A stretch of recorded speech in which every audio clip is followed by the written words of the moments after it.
Inot tuh ada di sini, bandul office di sini, nanti dia cabang, dan ini ada banyak banget sabut tingginya. Nah, listriknya itu seperti ini, dari SE Inot ke EV Inot tapi kiri lebih banyak ya. Kenapa kiri bisa lebih banyak? Karena di kiri itu otot jantungnya kita.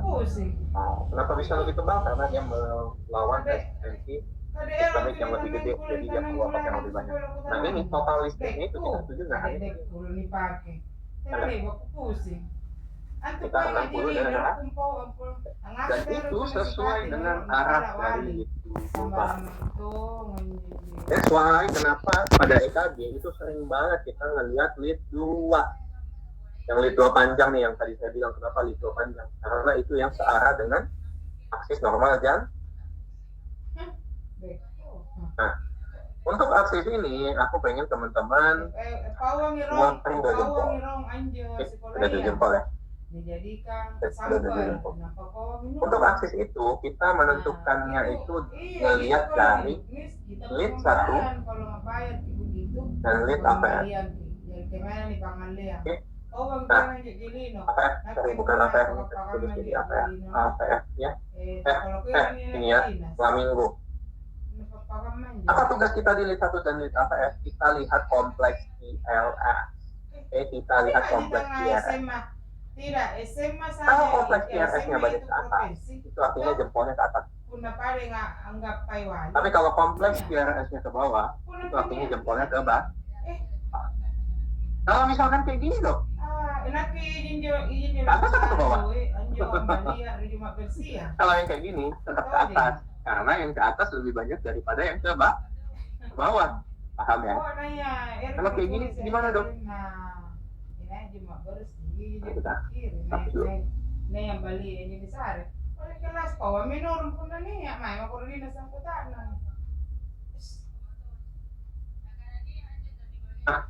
Ada yang ke bawah, ada yang ke atas. Jadi ini ke bawah ya, paham ya?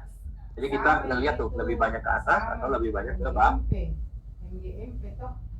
Kalau kompleks PRS di lead 1-nya banyak ke atas, lead 1 itu di tangan kanan deh. Jadi ini video aku nggak di mirror ya. Jadi ini memang sisi tangan kananku ya. Tangan kanan itu lead 1. Udah ya, tangan kanan di depan di jempol. Terus ternyata kompleks PRS di lead APF juga ngarahin ke atas dong. Udah itu lead APF. APF itu di tangan kiri. Dua-duanya ke atas nggak? Ke atas ya? Bagus nggak dikasih 2 jempol? Ya bagus. Siapa yang nggak senang dikasih 2 jempol kan? Itu artinya aksesnya normal. Kompleks QRS di lead 1-nya positif. Artinya lead 1-nya bagus. Dapat jempol nggak? Dapat. Jempolnya ke A. APF-nya negatif. Artinya kompleks QRS di APF kebanyakan ke bawah. Jempolnya ke bawah nggak? Ke bawah ya? Tangan mana nih yang berubah? Kiri. Makanya kita bilang LAD, left axis deviation, karena yang berubah tangan kiri.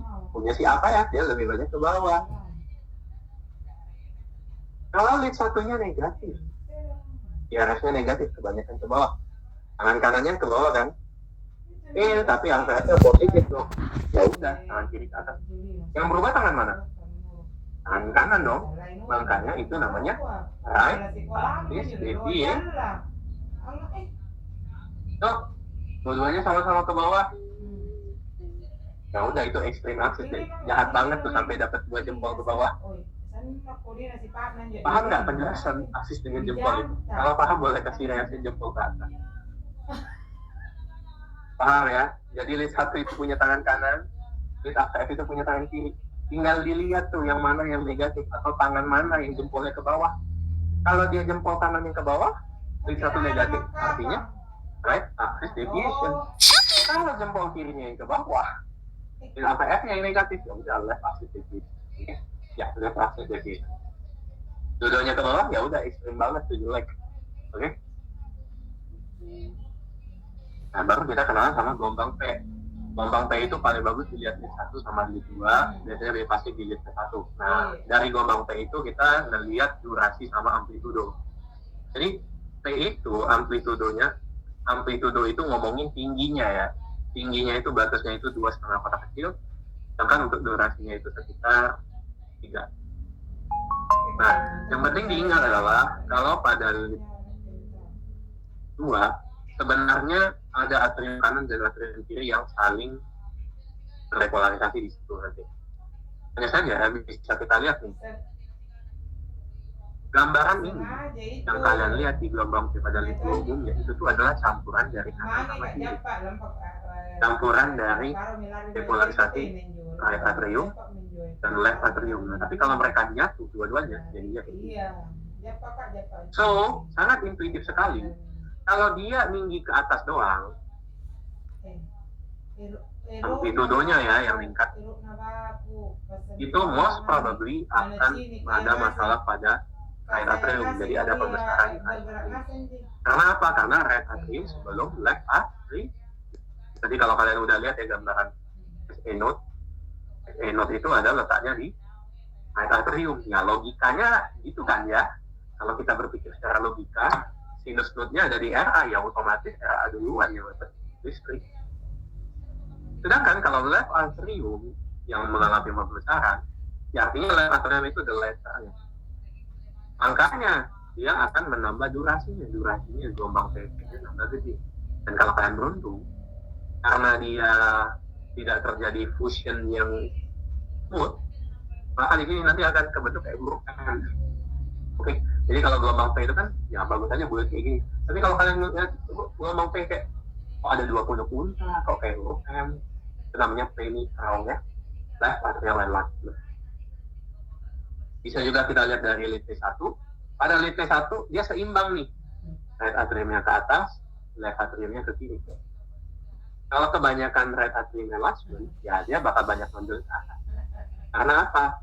EKG itu merekam listrik pada otot jantung. Semakin banyak otot, listriknya makin gede. That's why amplitudenya nambah. So, applying the same logic, kalau di left atrium yang lebih besar, artinya otot di left atrium itu lebih banyak. That's why listriknya juga pasti bakal lebih banyak. Tapi dia amplitudenya bakal ke wah. Lalu kita akan menilai PR interval. Nah, kalau interval itu mencakup dari satu gelombang dan segmen. Segmen itu garis yang menghubungkan antara dua gelombang. Kita ngitung PR interval itu seperti ini. Dari awal mulai gelombang P sampai nanti ketemu dari si R. Ya ini variabel ya aja sih kalau misalkan ada gelombang Q. Ya, kita hitung sampai sini. PR interval ini wajib banget hafal. PR interval itu normalnya 0,12 sampai 0,20. Nah, 0,12 itu adalah 3 kotak kecil, 0,20 itu 5 kotak kecil. Kalau dia kependekan, itu biasanya ada sindrom preekspektasi atau yang kita kenal dengan nama BPW. Tapi ada juga nama lainnya seperti LDL, it's response a little bit. Lalu kalau untuk yang di atas 20 detik, nah itu kemungkinan bisa jadi ada yang namanya AV block. Ini bentukan gambaran AV block kalau kita hitung ya. Ini yang WPW, kita ngaku ke AV block dulu karena AV block lebih sering kita temuin. Ini gelombang P, gas, P. Ingat kita mulai dari gelombang P sampai ke sini. Ini 1, 2, 3, 4, 5, 6. Ada 7 kotak kecil. Tadi kita udah sepakat kan? Berapa batas dari PR interval normal? 3 sampai 5. Dan dia udah ada 7 deh. Dan itu artinya dia ada masalah pada dia ada masalah pada AV node-nya. Itu yang kita sebut sebagai AV block. AV block itu ada berbagai macam jenisnya dan itu aku akan bakal bahas tips untuk belajar kisah cinta AV block di kelas yang besok. Jadi kalau kalian penasaran sama kelas besok tuh aku akan menjabarkan bagaimana cara mudah mengingat AV block dengan kisah cinta. Nah, kalau untuk sindrom preeksitasi kelihatan banget nih. Gelombang P-nya itu nempel banget sama QRS-nya. Nempel banget sama QRS-nya nih. Kalau kalian perhatiin, gelombang P-nya mulainya dari sini. Satunya dari 1, 2 udah ketemu sama kompleks QRS. Kalau 2 ya berapa ini? Ini baru 0,08 second. Nah, udah dikasih lihat layar interval yang pendek itu seperti apa, layar interval yang panjang itu seperti apa. Nah, untuk kompleks QRS, durasi normalnya itu 0,06 sampai 0,10 atau 1,5 sampai 2,5 atau kecil. Oke, dan ini adalah morfologi kompleks QRS yang normal. Nah, aku pengen kalian fokus ke sini dulu, P1 sampai P6. Kalau kalian lihat, ya progresif gradual. Maksudnya progresif gradual apa dok? Makin lama, dia makin banyak yang ke atas. Ya kan? Ini lebih banyak turun. Ini lebih banyak turun. Ini setara antara atas sama bawah. Yang ini lebih banyak ke atas, P5 udah ke atas, P6 ke atas. Jadi bisa kita simpulkan, sebenarnya P1 sampai P6 itu tuh mengelilingi jantung. Dari kanan ke kiri. Kan masang P1 kan dari sini ya. Ya, tempat. Ya enggak. Arah listrik jantung kemana? Ke kiri. Jadi, karena arah listrik jantung itu ke kiri, tentu lead yang di kiri, ya bakal datang sini Pak. Nah, kalau kompleks QRS-nya lebar, ada beberapa kelainan yang harus kalian ketahui. Salah satunya yang sangat berbahaya, yakni VT dan tricolor tachycardia. Masih ingat nggak dengan cerita aku dengan ada bos-bos tadi? Ada bos, manajer, sama karyawan. Yang namanya bos, dia udah tahu cara ngatur orang. Yuk. Sayangnya, pada tubuh kita ini, ada sosok karyawan yang ingin jadi bos. Kalau di dunia nyata ya nggak masalah ya, apalagi di drama-drama Cina yang lewat itu kan karyawan jadi bos ya, nggak masalah lah ya. Tapi ini harus spesifikly bilang ke sini ya, jadi jangan disangkut pautin. Kalau karyawannya ini jadi bos, itu bakal hancur kerjaan. Oke? Jadi bosnya tadi kan SI note. SI note itu ada di sekitar atrium. Dan kanan lebih tepat spesifikly. Nah, kalau misalkan pada SI note ini nggak berfungsi, nggak bekerja, tiba-tiba karyawannya naik pangkat, dalam hal ini listrik-listriknya ada di ventricle, dia akan menyebabkan irama jantung yang sangat kacau. Kenapa? Karena si karyawan itu nggak pernah belajar untuk menjadi seorang bos. Dia cuma jadi karyawan aja. Dan karyawannya ini menghancurkan kerjaan bosnya yang normal. Ini fatal, bisa sampai kematian. Nah, tapi kita nggak bahas terkait algoritma TLS ya hari ini, next opportunity, atau misalkan kalian ikut Bimbel Dynamics Academy dan specifically minta materi jantung, mungkin Bapak bisa. Karena topik hari ini kita cukup mengenalkan dulu. Lalu ada yang namanya bundle branch block. Bundle branch block itu artinya, kalau kalian cermat dengan gambar tadi, aku sengaja tuh gambarnya kayak gini. Walaupun gambarnya ya tidak bagus-bagus amat. Ini kan SI note. Dari SI note nanti dia ke AV note. Dari AV note ke bundle office. Lalu dari bundle office ada satu yang ke kanan. Ini yang namanya right bundle. Lalu ada yang ke kiri. Nah, tapi yang ke kirinya ada dua deh. Karena left bundle branch itu dibagi dua. Ada yang left anterior dan ada yang left posterior. Ini kita kenalan sama LBBB dulu. Kalau dia RBBB atau LBBB, tipsnya kalian cukup notice di P1 sama P6. Kalian perhatiin lead P1 sama P6, oke? Lead P1 tadi letaknya dari kanan atau kiri?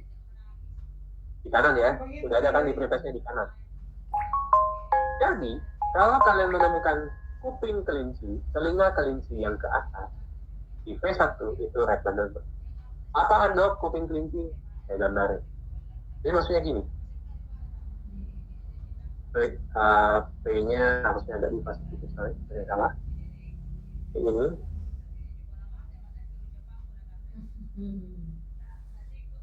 Atau lalu satu dia lalu kayak gitu.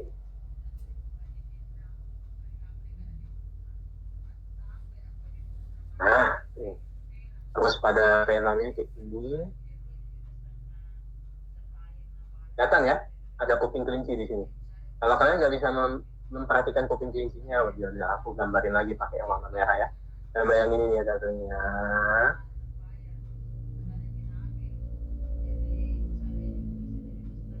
Jadi nggak telinga kelinci di sini? Jadi kan, jadi kalau ada telinga kelinci di P1, itu artinya right bundle branch block. Nah, tapi kalau dia left bundle branch block gimana dong? Jadi kayak gini nih. Lihat, kuping kelincinya ada di P6. Ini gambaran untuk LPBB. Nih kuping kelincinya ya. Biar kelihatan lagi mana kelincinya. Saya gambarin. Jadi kan kuping kelinci. Maksa Oke. banget. Jadi kalau kalian menemukan kuping kelinci atau telinga kelinci di P1, karena P1 itu letaknya ada di kanan, itu artinya right bundle branch block. Tapi kalau telinga kelinci atau kuping kelincinya ada di P6, ingat ya, kuping kelinci itu ke atas, nggak ada kuping kelinci yang ke bawah ya. Kalau kuping kelincinya ada di P6 lebih dekat ke kiri dong. Ada yang LBB. Lalu kita ada gelombang T. Gelombang T itu untuk mewakili repolarisasi metal. Nah, kalau gelombang T itu nanti ada berbagai macam kelainannya, seperti kalau dia terlalu tinggi gimana, dan itu ada di kelas besok. Kemudian ada gelombang U. Jadi setelah P, Q, R, S, T ada U. Nah, tapi U itu nggak normal ya. U itu tidak normal. U itu akan mencurigai ke arah adanya hipokalemia. Jadi kayak gini, P, Q, R, S, T, U. Nah, U di sini itu nggak normal. Oke, ya lanjut lagi. P, Q, R, S, T, U selalu tidak normal. Dan U ini bisa kita lihat di sekitar P2 sama P3, paling enak untuk melihatnya. Oke. Lalu ada interval QT. Interval QT ya, bukan interval yang cute. Ya imut-imut sama sih. Kenapa? Sekali dia memanjang, itu bisa nyebabin orang pinggang tiba-tiba. Nah, interval QT itu bisa kita ukur sebenarnya dari awal QRS sampai selesai ke gelombang T. Tapi nyatanya untuk pengukuran QT interval dengan cara yang seperti ini itu nggak valid karena dia masih dipengaruhi oleh heart rate sebenarnya. Oleh karena itu ada rumus namanya QTC, QT corrected. Nah,